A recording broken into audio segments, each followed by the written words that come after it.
আজকে আপনারা স্পোকেন ক্লাসে শিখবেন বিস্ময় প্রকাশ করার কৌশল।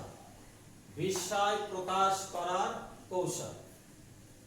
সত্যি, রিয়েলি, সত্যি, রিয়ালি, আসলে, ইনডিড, আসলে, ইনডিড, আসলে, ইনডিড, কি মজার, হাউ ফানি, কি মজার, হাউ ফানি, এটা হচ্ছে বিস্ময়সূচক। হাউ ফানি, হাই ঈশ্বর, হাই ঈশ্বর, হেভেন্স, হেভেন্স মানে বেহেশত বা স্বর্গ, হাই ঈশ্বর, হেভেন্স।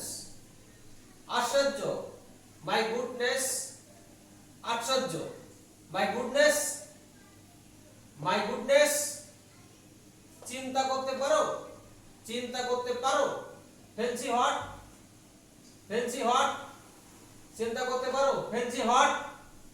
তাহলে প্রিয় ভিউয়ার্স, এই ক্লাস থেকে আপনারা শিখলেন বিস্ময় প্রকাশ করা সেন্টেন্স ইংরেজিতে।